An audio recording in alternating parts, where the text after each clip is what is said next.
Hey everyone. Hey Amy. Hey, hey, hey. Hey everyone. Oops, let me turn my volume down, see? Hey Amy. Ah. It's been too long. I didn't remember. It's been a while, right? It's been a hot minute, my fellow F-bomber.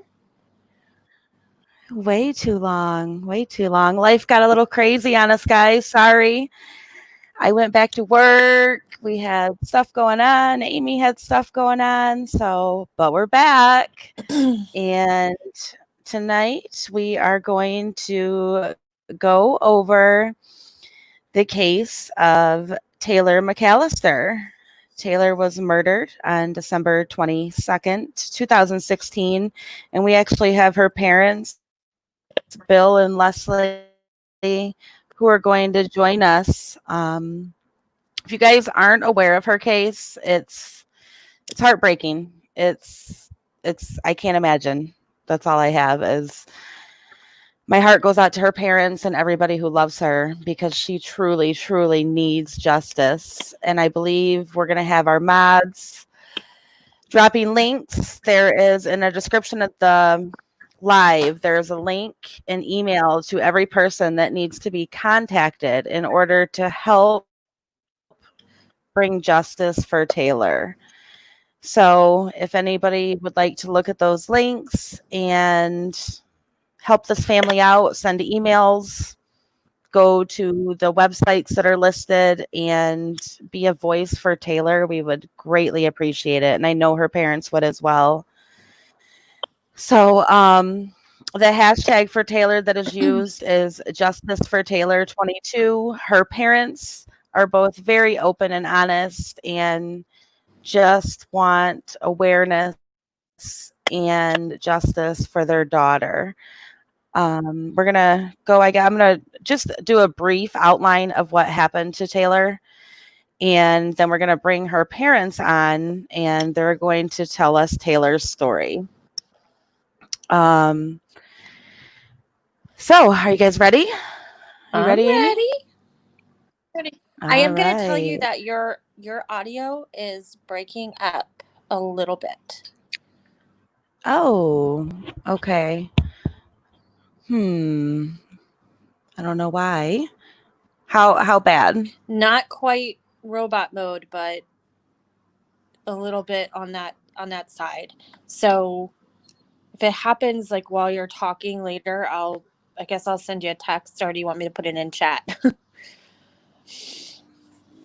Yeah, you can just text me or let me know. Okay. All right, let's do this. Okay, so Taylor McAllister was murdered and found in an alley in South St. Petersburg, Florida, beaten, bruised, and naked from the waist down on December 22nd, 2016. Her legs were spread open and a shirt was pulled up to her head, exposing her breast. She had insect bites and tire marks across her entire body. Her neck, chest, and face had severe hemorrhaging and petechia. The inside of her mouth had cuts, bruising, and abrasions. The inside of her eyes had petechia so bad the medical examiner said it was the worst he had ever seen. Her death was ruled a homicide by asphyxiation. DNA was found under her fingernails and on her neck, matching Robert Bertie Butler. She was taken from his residence after he called 4 other individuals to pick her up. They then drove her lifeless body over 25 miles and dumped her in an alley. Butler's DNA was the only one found on Taylor's body, and no one has ever been charged in her murder. We are approaching 4 years now. The family is approaching 4 years that Taylor has no justice, and the evidence is there. So we need to help them as individuals, parents, true crime enthusiasts, and people who really want to see justice. We need to help this family get justice for Taylor. Our goal is to help spread the word about Taylor and be advocates for both Taylor and the family. So when you look in the comments after this video is over. I have posted all the links. They'll be in the Facebook group too. If you haven't joined the Justice for Taylor McAllister Facebook group, I encourage you to do so.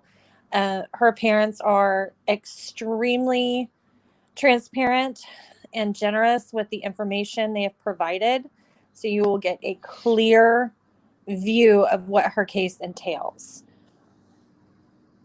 Absolutely. So with that said, I think we're going to go ahead and bring Bill and Leslie on, and we are going to let them tell Taylor's story. After this live, we do plan on doing multiple segments, and we're going to break down everything in Taylor's case, from everyone involved and everybody within the law enforcement community that has not done anything to get sweet Taylor justice. So I will go ahead and bring them on. Hello. Hi, good evening. Hi there. Hi. Thank you so much for joining us tonight. No, thank you guys for doing this, and we're very appreciative. You guys taking the time and covering Taylor's story, her case, and everybody out there who is supporting her and our family. We are incredibly grateful, and want you all to know that we are appreciative of everything that everybody's doing for us. It's our pleasure. It's the least that we could do. So,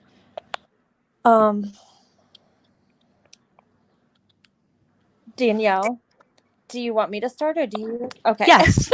All right. I just wasn't sure. Yeah, no, I was just listening to you guys talk. You can go ahead and start. I don't know where Bill, we're speaking to Bill McAllister. This is Taylor's father.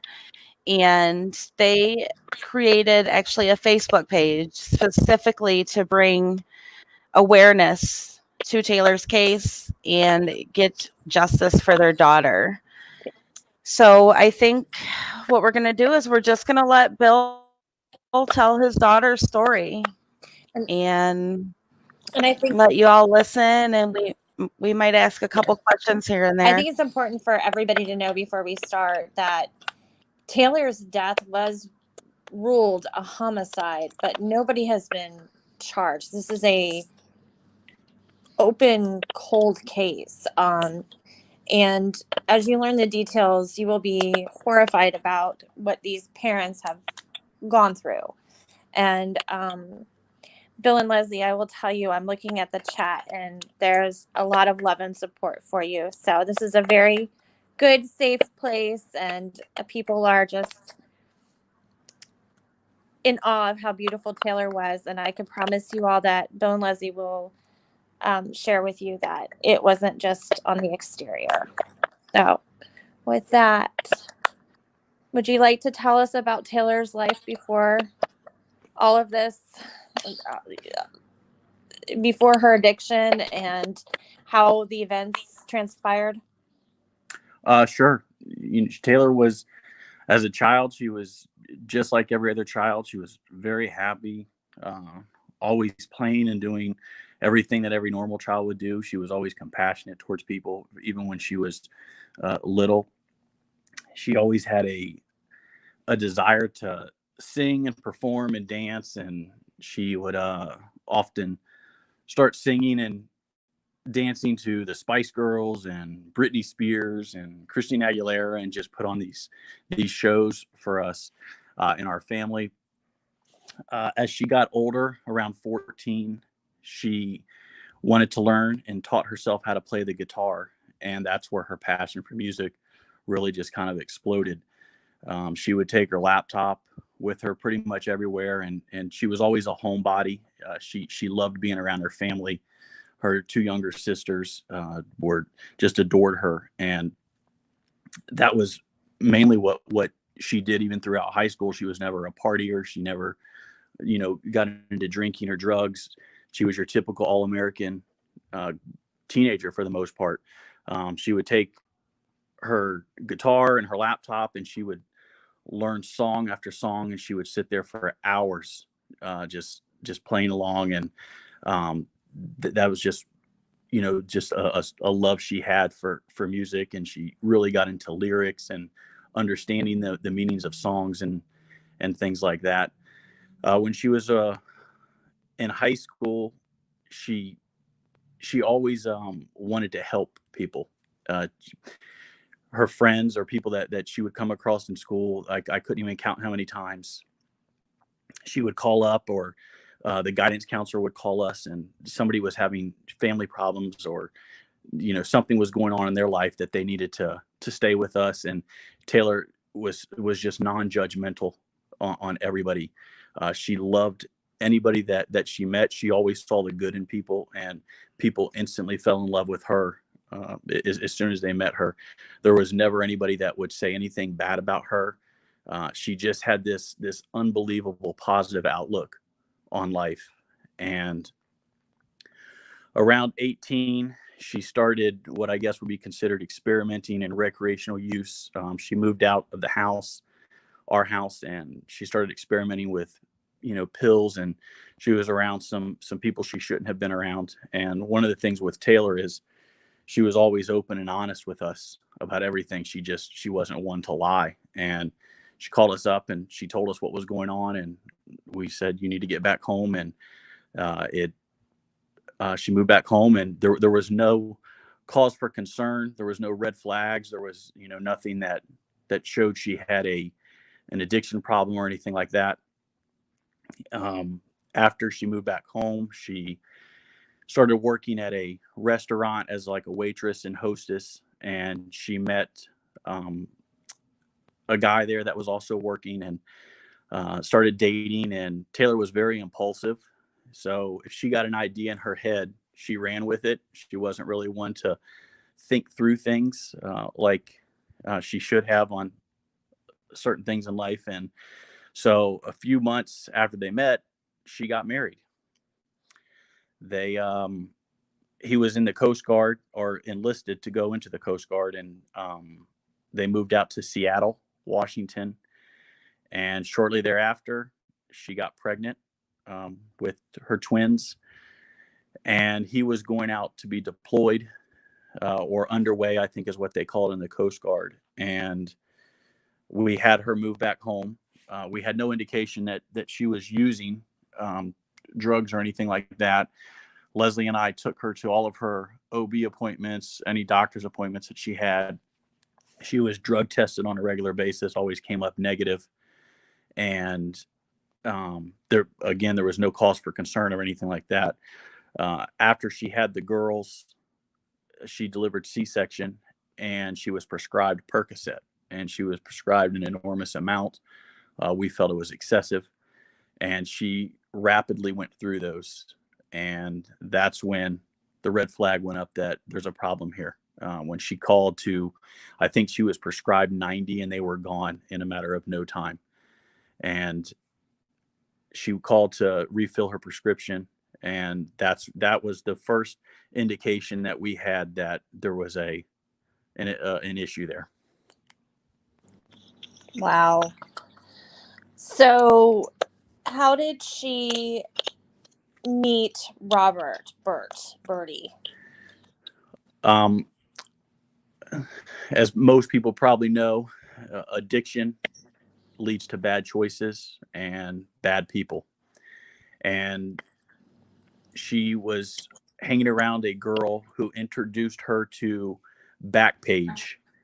If anybody's unfamiliar with Backpage, it's essentially a prostitution site.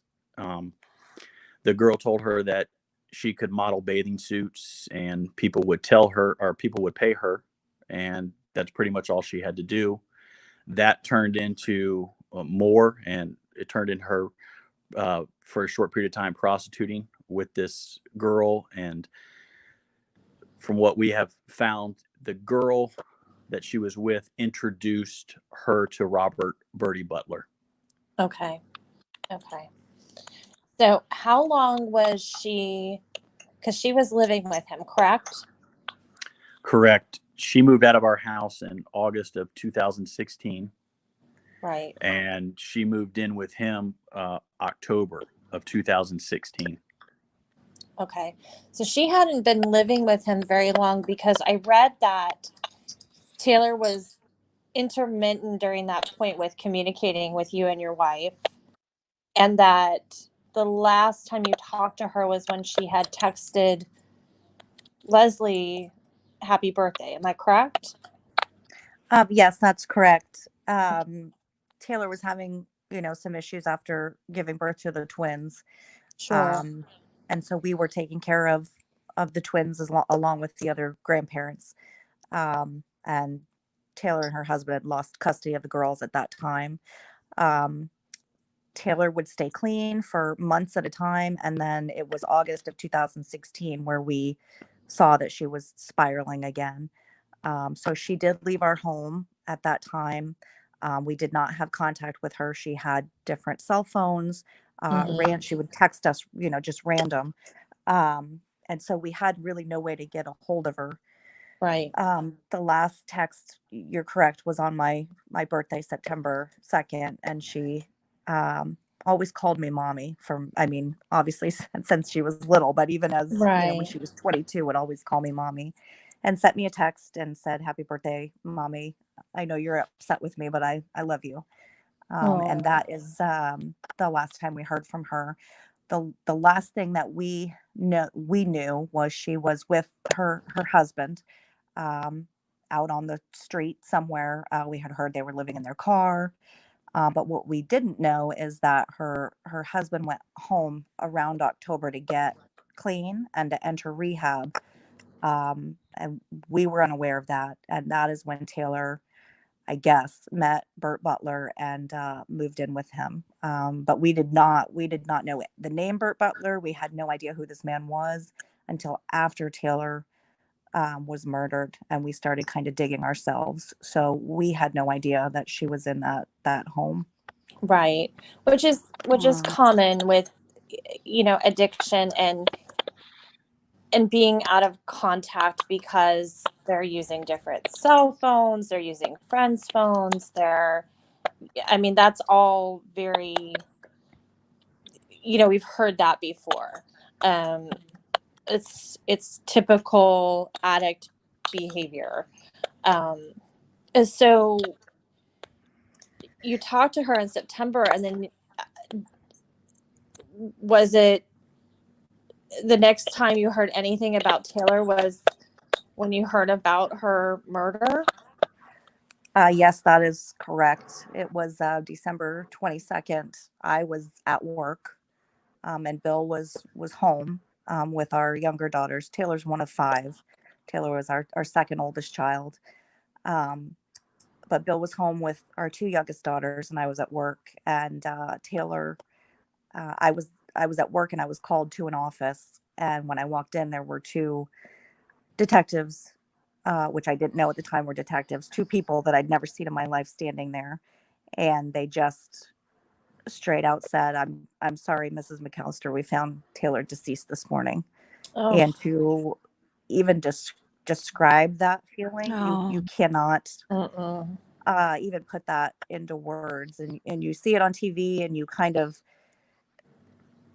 you cannot put it into words. The only way I can describe it is I literally felt every single moment from the time Taylor was born until that exact day, that exact moment. I felt every memory just rush through me, almost like my life and Taylor's life just flash in front of me. And I think once I kind of processed what they said, I immediately asked, "Where is she? What hospital did you take her to?" You're just trying to figure out what happened. And this was approximately 11:30 in the afternoon on December 22nd. And they told me that she was still at the scene where they had found her, and that they had found her around 7:30 that morning, and they were treating it as a homicide. I asked at that point, I didn't understand, "What do you mean homicide? Is there a gunshot wound? Is there stab wounds?" I was just trying to figure out what they were trying to tell me. And they told me that there were no obvious signs of trauma, but they were treating it as a homicide. And then after that, I was driven to my home, where Bill was with 2 other detectives. I'm s- So sorry. It breaks my heart as a parent, and I've openly shared, I think when I was speaking with your husband, and I've shared this with others, I am the child of an addict. So I've been on the other end of where you're standing, and it's a horrible, horrible thing to go through when you lose somebody. But what's even worse, and what I cannot imagine, is my child being murdered. Right. And to get that phone call, and then here you are today, and you have no justice for her. Nobody, it seems that your family and Taylor have truly been failed when it comes to those who are involved being prosecuted and held accountable for what they did to her. Absolutely. The judicial system, the police, everyone has failed her. And it's disgusting when you see what has been done in this case, what hasn't been done in this case, the way that she has been treated, the way that we have been treated. It's unimaginable. And, that we're still sitting here 3.5 years later and nobody's held accountable. Right. So maybe we can explain to our audience the series of events that. Right. And they put. Oops. Danielle? Are you there, Amy? I am. Can you hear me? It's me. Yes. Oh, okay, good. I was like, it's me that's getting booted off the. Okay, I can hear you. Okay. What I was going to say is that maybe we can explain to our listeners what the chain of events was, how the story of Taylor's murder unfolded for you. Because there are a lot of very important factors that go into this. And one of them that Danielle and I will discuss later is the Good Samaritan Act. And there was no reason for Taylor to end up the way she did. It was absolutely inexcusable. And the fact that nobody's been held responsible for that is egregious. Yes. The day Taylor was found, as Leslie had said, I was at the house. The two detectives had slowly strolled down the street. We lived in a neighborhood that there was really no reason for anybody to come down there. It was kind of a one way in, one way out. Unless you lived there or were visiting, there was no reason really to go down there. So when you see that car and you see the detectives get out, everything instantly turned into slow motion. It is exactly like you see on movies or TV shows. The feeling you get in your stomach is you can't describe it. You know that they're not there to deliver good news. And they told me the same thing that they had told Leslie. They said that there were no obvious signs of trauma, but they were treating it as a homicide, but it looked like an overdose. So they stressed the importance of the medical examiner's ruling, that they kept stressing the importance of what he determined as the cause of death, the manner of death, and that was everything in the case. That was going to dictate which way they went with the investigation. And they just kept pushing that they were waiting on that, and that was so crucial to this investigation. And the reason they kept saying that is because they were certain it was going to come back as an overdose, and it didn't. And not only did it not come back as an overdose, the medical examiner said there was no way she could have overdosed because the only thing found in her system were cocaine metabolites. And he said it's impossible to overdose on metabolites. It just means that at some point she had taken that, and her body had already broken it down, and that there was no effects of it. She could have taken it a week before. That was Right. the only thing found in her system. We had the toxicology report. We talked to the medical examiner. So as the case went on, St. Pete became more and more distant as we started digging and demanding answers, to the point where just about midway through, a little before that, in the investigation, they completely just cut us off. Wow. So Did they say why? Like, why did they cut you off? That was your daughter, and her death was listed as a homicide. So why did they? How can they justify that? Well, I think, honestly, in our opinion, is they were pretty sure this was going to come back as an overdose, and so they were kind of 100% banking on that. And the autopsy report didn't come back until February 6th of 2017. And I think once they saw that it said homicide and not overdose, that is kind of when the finger pointing started. And I don't think they knew how to kind of backtrack from that. But that at that point is when we really started pushing, because we knew now that this was not an overdose. This was a murder, which I think Bill and I knew from the beginning. Right. So And once it was the homicide, I think that they didn't know how to kind of treat us, because they lost all evidence. And Right. you know, they talked to the main suspect. They talked to him that very day on December 22nd, when we didn't even know this man's name. And they went to Burt Butler's home, and they even documented in their own police report that he had fresh scratches to his forehead, the bridge of his nose, both arms, and a fresh bruise to his back. Well, they didn't get a search warrant. 2 months have now gone by. And what are you going to find 2 months later? They burned all the evidence. They burned their clothes. They detailed the trucks. There's no evidence left. And so I think that that's why St. Pete kind of tried to get rid of us or cut us off. And I think now they just don't know how to handle us, because they screwed the case up so horribly. right. And where they started by screwing it up was assuming that she died from an overdose. They should have never assumed that. They placed a stigma on her, and they should have investigated it from the moment they found her. They Right. should have. Well, Right. they And when were. go ahead. Go ahead. I'm sorry. No, please. There were officers that were on scene that were overheard talking to people and calling Taylor just a junkie whore who OD'd. They treated her as worthless and just another addict, and this was just going to come back as an overdose. They knew that they had failed to do what should have been done.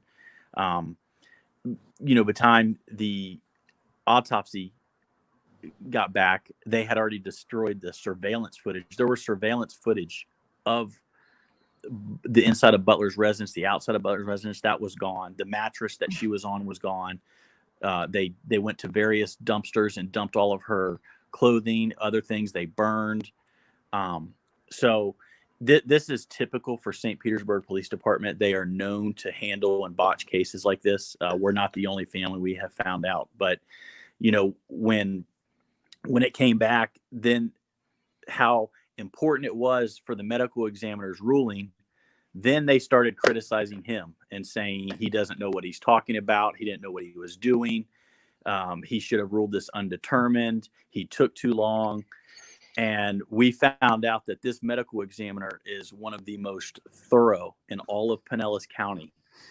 When he conducts, I'm sure there's all of them in there do a outstanding job, but this one in particular that did Taylor's, they said he is unbelievably thorough in his autopsy that he performs. Wow. And I remember listening to, and we'll go deeper into this with, our listeners and on a separate segment, but am I correct in when the police were interviewing some of the main suspects in Taylor's murder, they were known to use terminology like, let's just wrap this up. Just tell me what happened. This is pretty open and shut. Almost, to me, I'm not trying to put words in your mouth, but to me, they were very leading questions or very leading statements. Absolutely. We have been unable to obtain the initial interrogation recordings because I don't even know if they actually exist. Hmm. But there were arrests made just under the 1 year mark on December 12th, 2017. They did make arrests on a failure to report a death on Taylor's Right. case, which is a misdemeanor and it's up to 1 year in jail. And so when they did make those arrests, they did do interrogation videos of the suspects. Um, and you're absolutely correct. We've posted those, and they are literally everybody just wants to get this wrapped up. Your failure to report a death is a misdemeanor, but there was no talk of a homicide, no pressure put on them. It was just like just a normal cup of coffee conversation. It's disgusting Right. when it's your child and you're listening to this. And Mm-hmm. St. Pete had told us that we put the heat on these guys. We had them in interrogations for hours and hours, and we played good cop, bad cop. And then I don't think that they thought we were going to be able to see those interrogation videos. And if Mm-hmm. you've watched them, they're absolutely ridiculous. I mean, absolutely ridiculous. They're talking about Harleys and where's the dog leash, and it's just unbelievable that this is a murder investigation and it's a year later and there's no heat or no mention about a homicide. Wow. Yeah, I think I've watched a couple of them and I've listened to a couple audio recordings. I'm actually going to upload them to our channel so that everybody here can listen to them as well. But that brings me to the night that Taylor died. Do you want to share the events that happened that night and the story that has been told? Well, yes, what they told police, Taylor was living with Robert Butler at his home in Palm Harbor, Florida. What we found, he was very controlling, very obsessed with Taylor, wouldn't let her talk to really anybody, wouldn't let her go anywhere, and just kind of kept her confined in that house. Robert Butler had a live-in drug dealer named Deontay Baker. And Deontay Baker was with three of his friends down in St. Petersburg, Florida. And to give you a reference, it's about a 40-minute difference between the two cities. 25 to 27 miles is how much of the distance between those two. So he calls on December 21st, he calls Deontay Baker. Robert Butler calls Deontay Baker and he says, Taylor is sick. You guys need to come up and take her to the hospital. Deontay Baker told police that he was with Kieran Archer and Desmond Debo Washington down in St. Petersburg, Florida, smoking pot, getting high. So he told Robert Butler, just call 911, call the ambulance. Robert Butler refused, said, no, you guys just need to come up and come pick her up and take her to the hospital. So they drive up to Butler's residence, and based off of their interviews with police, they were anticipating walking and just seeing somebody sick and not being the scene that they walked into. They told police that she was lying on Robert Butler's bed. She was completely naked. She had urinated on herself. She couldn't talk, and she was moaning in severe pain. So when they see her in this condition, nobody wanted any part of it, according to them, what they told police. They again told Butler to call 911. He didn't want to contact them because he said he didn't want the police and ambulance in his house. He's a convicted felon, a lengthy criminal history. He had ammunition, firearms, and drugs inside the house. And he started acting, according to Baker, kind of standoffish, who was almost like in a daze, like Baker has referenced, like he had done something. And they kept stressing for him to call 911, that they didn't want to touch her. They said that they were three black guys with a naked white girl, and they didn't want any part of it. Butler again refused continuously over and over again, but he agreed to go with them to the hospital. So Kieran Archer goes out, waits in Butler's truck in the driver's seat, and Washington picks Taylor up and carries her and puts her in the back seat, and she's sitting upright in the back seat. It's like a king cab or a crew cab truck, 4-door. So Baker tells Robert Butler to go get dressed. Butler goes into his room, and then he refuses to come out of the house. So Kieran Archer, by himself, takes off in Butler's truck and starts driving towards the hospital, but he is not familiar with that area. He doesn't know that city. He doesn't know where the hospitals are. There was a hospital within probably 5 minutes of his house. As he's driving, Archer claims that he saw a hospital, but there was police presence either in the parking lot or near the hospital. So he got scared, and he starts driving towards St. Petersburg, Florida. Baker and Washington were in a separate car following, it gets a little conflicting. They said at one time they were following him, but then it sounded as if they changed that and that they were kind of just traveling in the same direction towards St. Pete. At that time, Archer claims that Taylor fell over in the car and he smelled an odor and thought she had defecated. So he calls Baker and tells him, I think she died. And Baker says, okay, we'll pull over at whatever gas station that they had pulled over at. And they met Archer, checked Taylor's pulse, and determined that she was dead.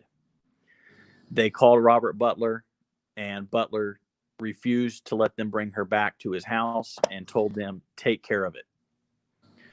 So an argument happened between all three of them. They said that they were going to leave her at the gas station, on the side of the gas station, but there was too much activity, too much lights. They didn't want to be seen. And Baker claims that what the other two wanted to do with her, she would have never been found. He didn't go into specifics as what that meant, but he didn't want any part of that. So he knew St. Petersburg very well because he's from that area. And he decided to dump her in the alleyway, according to him, so her family would find her. They all three get into Butler's truck at this time. Washington's in the back seat with Taylor. Archer's in the passenger seat, and Baker is driving Butler's truck. They drive to this alley, which is kind of more like a cut through. It's in a neighborhood behind about 4 or 5 houses in between that and an apartment complex.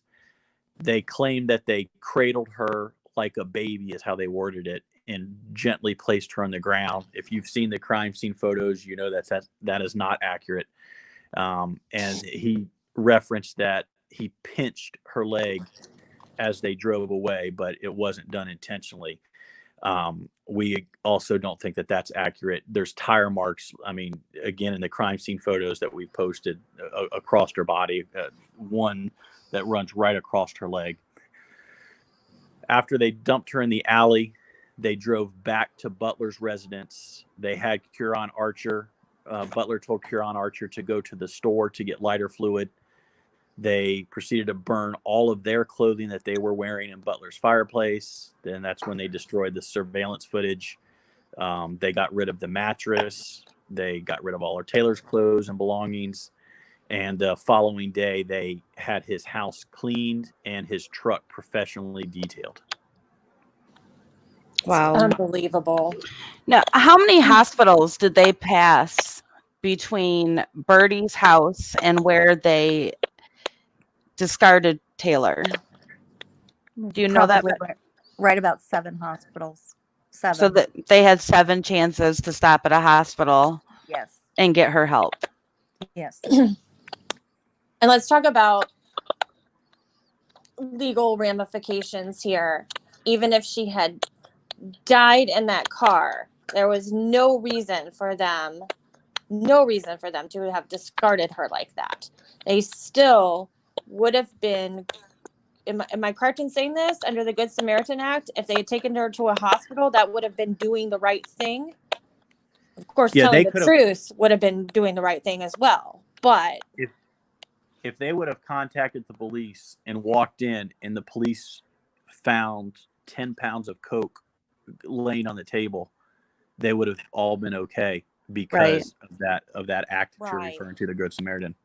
Right. Right. But these individuals, they're not bright individuals. They're, most of them are career criminals, and they had no regard for Taylor at all. No, they clearly No, it's didn't. apparent. I've seen every crime scene photo that has been shared, and I mean, just the way that they left her there. Not only is that just, I don't even have the words for that, but I mean, they pulled up her shirt. They left her there in a very desecrating way, and then they ran over her. I mean, I saw the tire marks that you were speaking about, and I don't know. I don't understand it. Their stories don't make sense with what the crime scene photos show. Right. They're clearly lying. They clearly tried to set up a scene that just doesn't fit the details and then the narrative they're trying to create. You're right. They're not very smart. Thank God. But the fact that the police,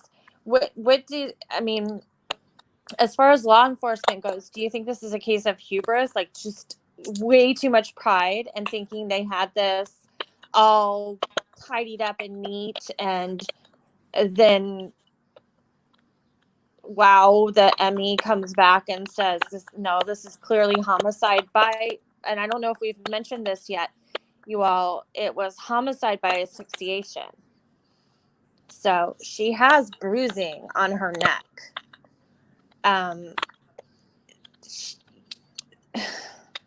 That is her cause of death, is homicide. And how the police can have all these people and,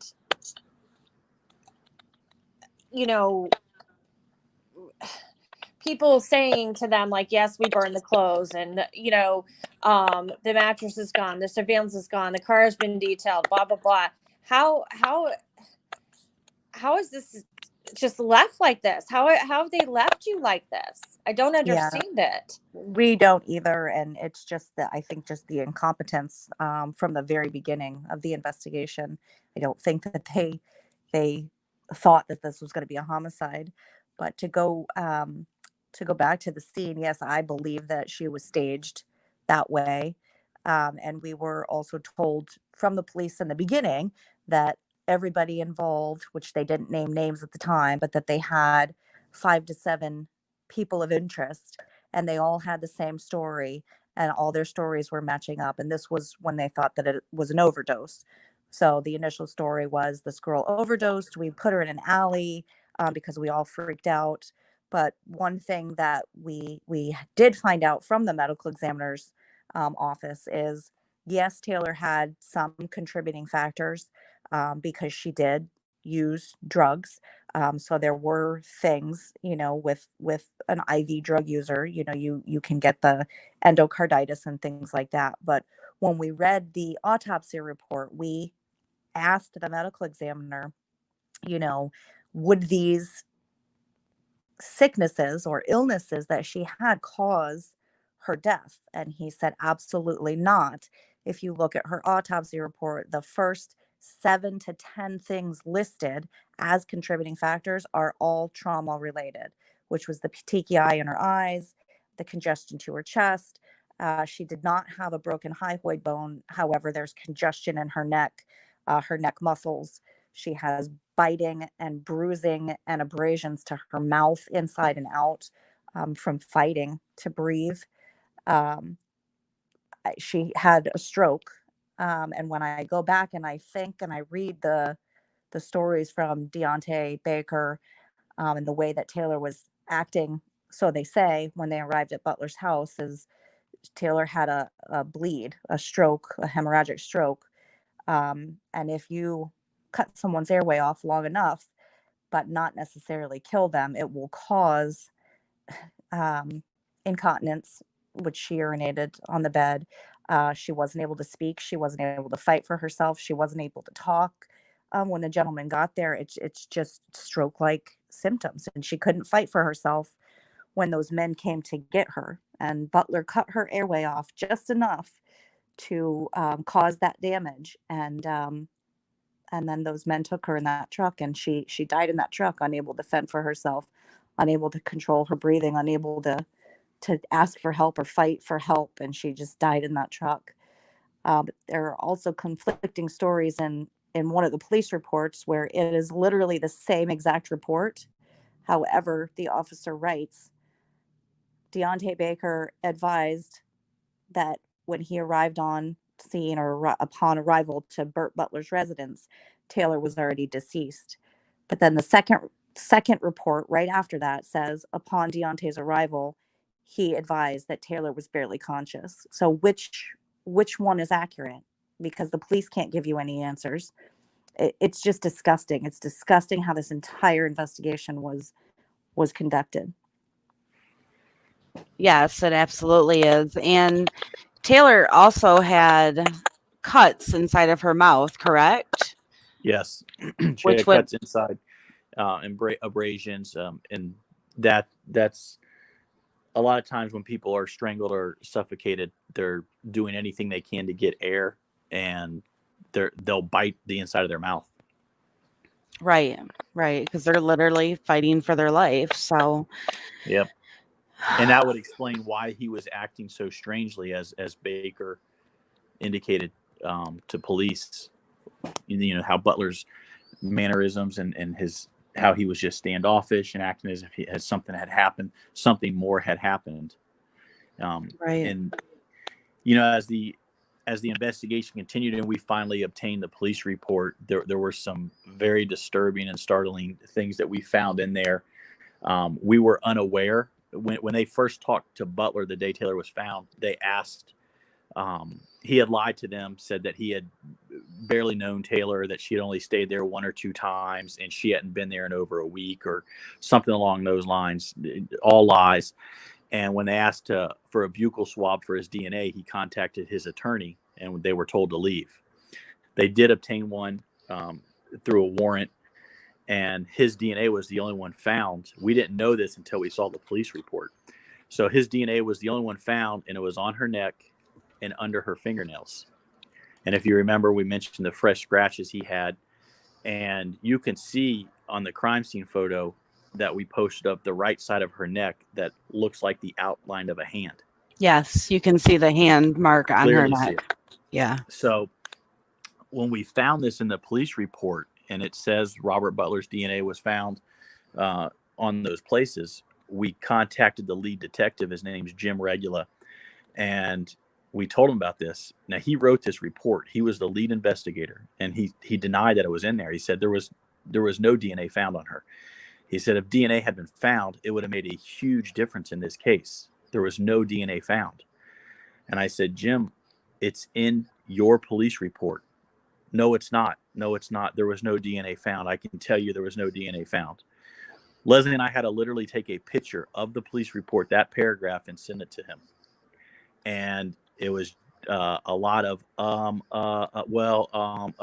that type of response. And then he said, I got a lot of cases. I can't remember everything. Wow. Yeah. Not somebody I'd ever want to work on a case involving anyone. No. If I could No. make a mention too about, people think, well, why did Deontay do this for Burt Butler? Why did he, take the hit and take Taylor out of the house and take her to an alley? And the answer to that is Burt Butler, over the next, what we had found out over the next year after Taylor was murdered, and they had gotten federal charges on Burt Butler and Deontay Baker for money laundering. And Burt Butler was Deontay Baker's cash cow, pretty much. Burt Butler had written over $500,000 in checks to Deontay Baker. So if Burt Butler asked Deontay Baker to take this girl out of his home, Deontay's going to do it because Burt's going to pay him. Now, I don't know if Burt paid him for this act, but prior to Taylor's murder, Burt had written him over $500,000 in checks. It's unbelievable. Can you share with our listeners? You actually went down to the jail visitation center and spoke with him. Did you not? I did. Once we were not getting any answers from St. Petersburg police, and we were pretty much doing our own kind of investigation, and we literally were giving St. Pete names that we would hear, and then we would text them and ask, who is this person, and how are they involved, and they would ask, how do you know who this is, where did you get this information? So I think pretty much we did most of Taylor's investigation for them. I'm not really sure what they did. So Deontay was in jail, in the Pinellas County jail, and he's not really the brightest person in the world. So I put in a request for a jailhouse visit, thinking he'll never accept this. But he did. And so I went and I visited with him. This was about a year after Taylor passed, maybe a year and a half after Taylor passed away. And I just wanted to ask the questions. I wanted to see if he would look me in the face, if he would lie to me. And so it was probably the second hardest thing that I'd ever have to do in my life, besides, plan my daughter's funeral and deal with the death of my daughter. But to sit there and talk to this man and try to have a somewhat civil conversation to get any answers, I did it because I wanted to see if he would talk and if I could get anything out of him. And I did. We did learn a few things about he was asked by St. Pete PD right after the death or during the investigation if he would make a phone call to Bert Butler, which he did. And he asked Bert, with police listening, he asked Bert, so tell me what happened to the girl. And Bert said, if you come up here, I'll tell you what happened to the girl. And there's nothing after that. They never sent him up to Bert's house. And Deontay told me, he said, I would have went up there and asked Bert what he did, but the police did not let me.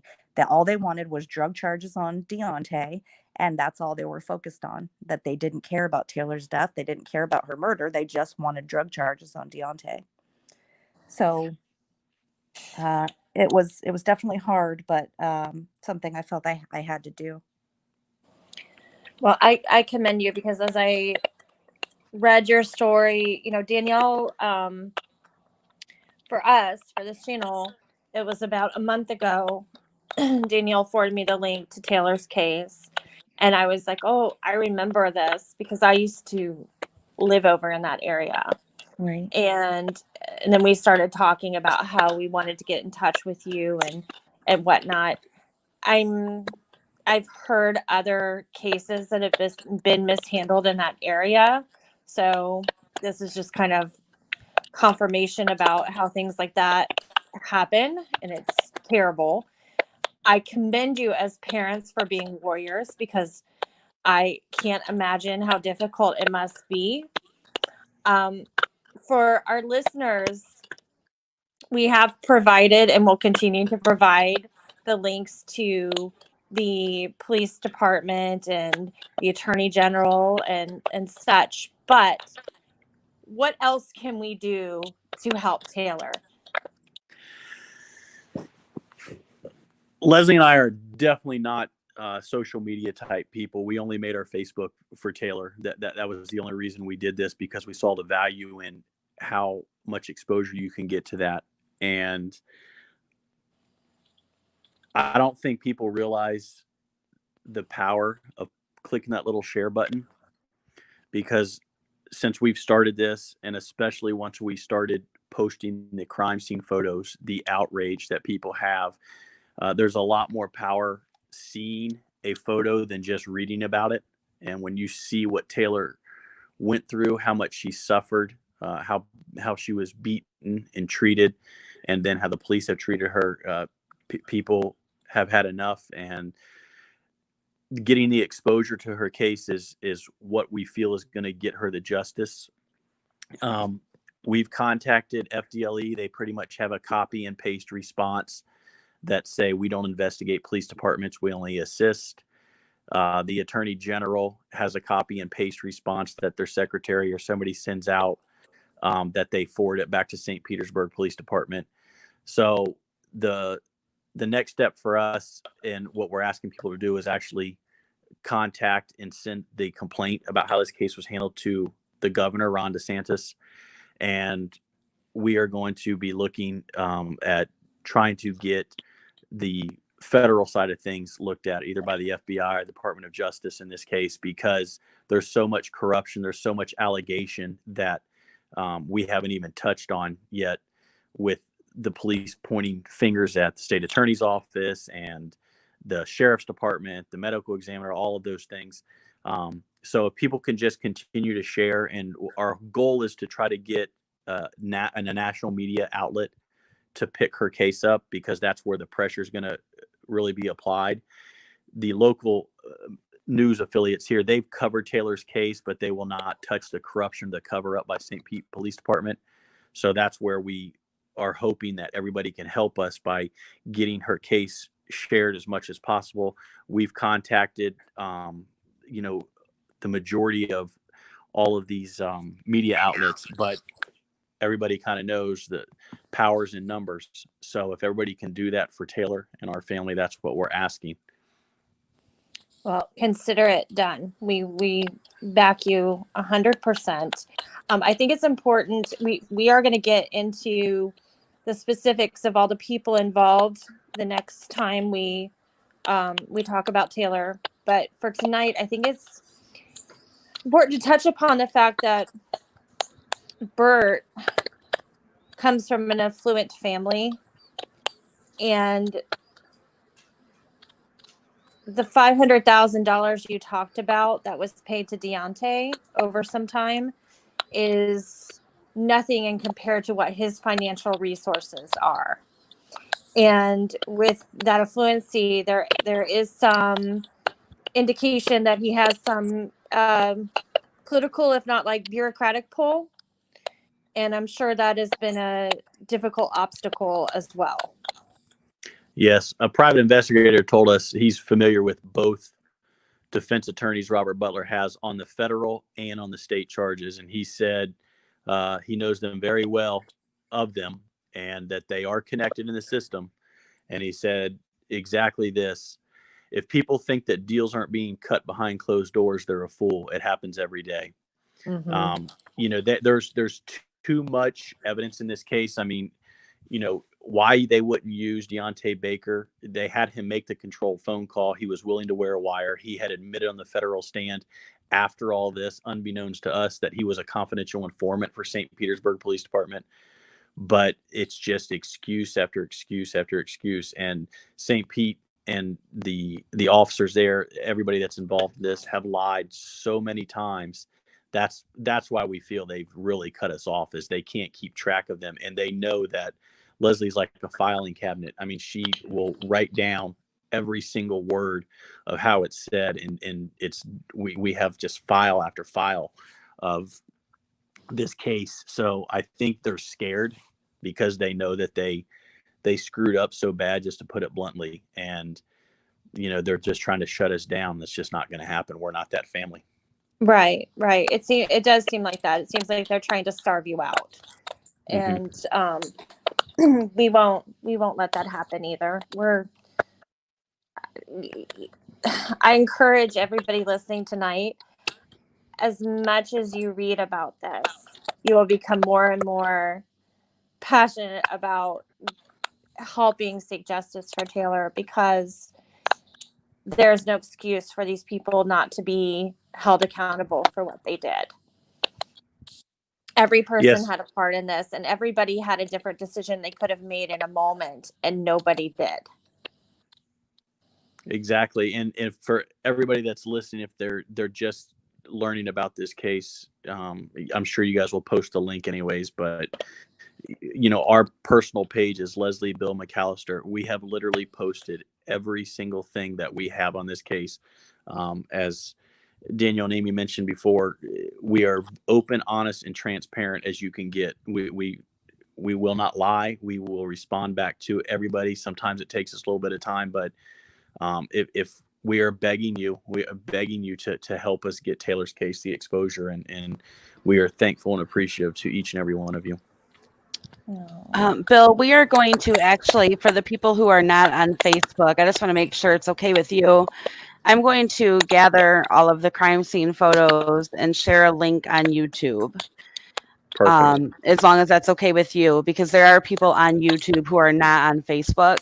So we want everybody to see the absolute horror and the truth at the same time. I know it's hard for people to see these things, but it is the reality.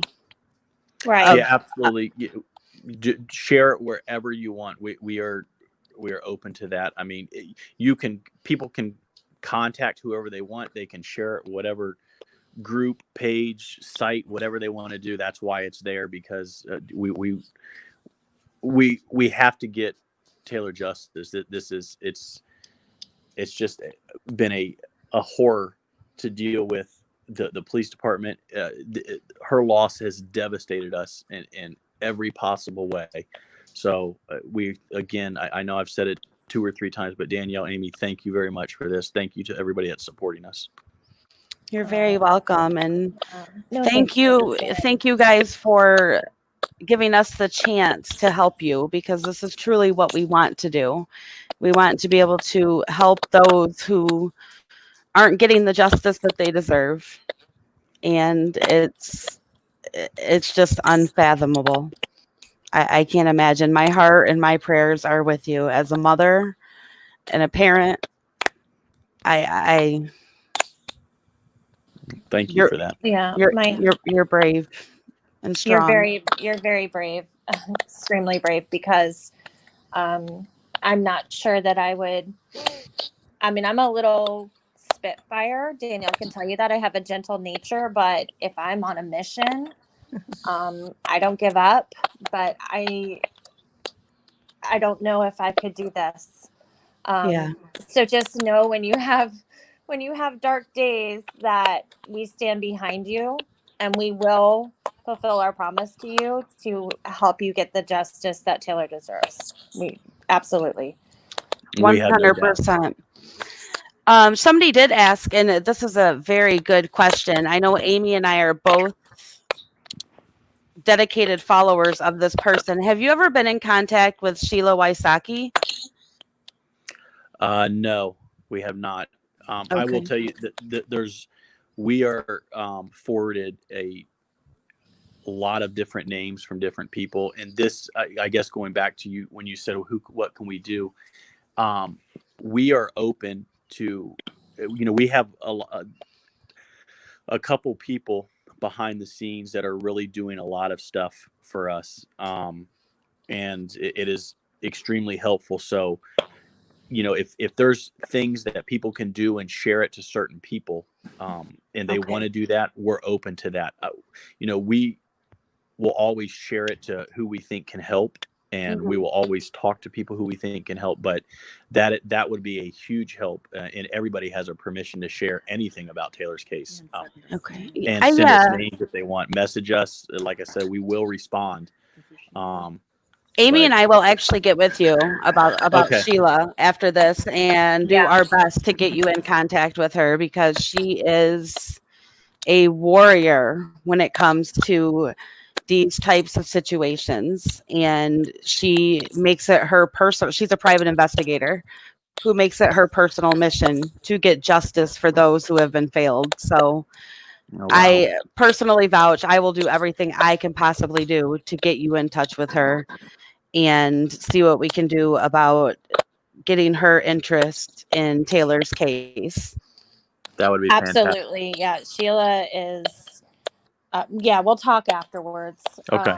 That is somebody that you absolutely need to get Taylor's case in front of. Yes. We have one of our mods down in the chat, so they're going to actually message me as well that they have someone who is very friendly with Governor DeSantis. So we're going to see what we can do there as well.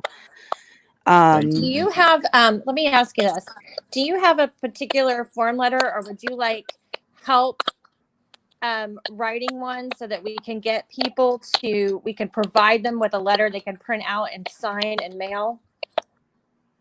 Yeah. If like I said, anything that people suggest that would be helpful, or if somebody wants to do that, absolutely, we would be up for that. We will do that. We will do that for you, and we will put it on our site, and then we'll give it to you so that it's shareable for you as well. Perfect.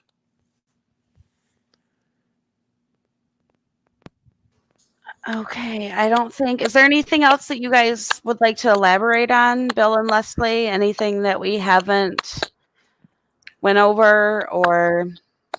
No, I mean, I think it'll probably get addressed in the other segments. Okay. I think we kind of set the basis for her story and what has happened in her Absolutely. case so far. So, well, thank you guys so much for coming on and sharing Taylor's story and your story. And I promise we're not going to give up. We are going to cover this 100%. For everybody in the chat, we are actually going to create a playlist for Taylor. I'm going to upload the interrogation videos and some audio interviews as well. I will share a link to all of the crime scene photos for people who are not on Facebook. And we are going to have several upcoming segments on Taylor's case, because there's a lot of information and a lot of people who played a role in Taylor's death and Taylor not getting justice. So we want to make sure we cover everything and leave no stone unturned. In the meantime, there are links up in the description of this video. Every link that Leslie and Bill have what's the word? I lost my words posted. here. Yes, posted. Yes. Every link to every email that you can email, every website you can go to, everywhere that you can go to contact people about Taylor's injustice and how something needs to be done. Her death is listed as a homicide. Somebody needs to be charged for her murder. And it is our personal mission now to make sure that that happens. I'm sorry. I'm going to say thank you so much and good night to both of you. My husband has decided to turn on the lawnmower. I am waving my hands at him like, you're freaking crazy. So, I apologize. Aww. It's real life. I told you that when we spoke on the phone. So Yes. I have this moment. Thank you so much. Thank you. Thank you. Thank you. Thank We you. look forward to keeping in contact with you. I'm going to work on those letters probably tomorrow and get those off to you and get it posted on our site as well. And we'll be in touch soon. Absolutely. Thank you guys both. And again, thank you to everybody who listened tonight and supporting us. Thank you tremendously from the bottom of our heart. We are very appreciative. Please know that. Aww. Oh, okay. That's my cue. All right. Love you all. Thank you all for listening. I missed you, and we'll talk soon. Bye, Amy. All right. I think we will wrap it up. Again, Bill and Leslie, thank you so much for coming on here. And thank you for being so strong. You truly are admirable. There's no words. I my heart's with you. I know that we have hundreds of people down there, and I see lots of love going up for you and lots of anger over Taylor not getting the justice that she deserves. So we, of course, will be in touch with you guys, and I'm going to send you the information about Sheila. Okay. Thank you. Thank you very much. All right. You guys have a good night. You too. Take care. Thank you. Yep. Bye-bye. Bye. All right, guys, it's just me. I'm going to say goodbye as well. Thank you all for being here. It was great to be back on here. We were gone for quite a while, but we're back.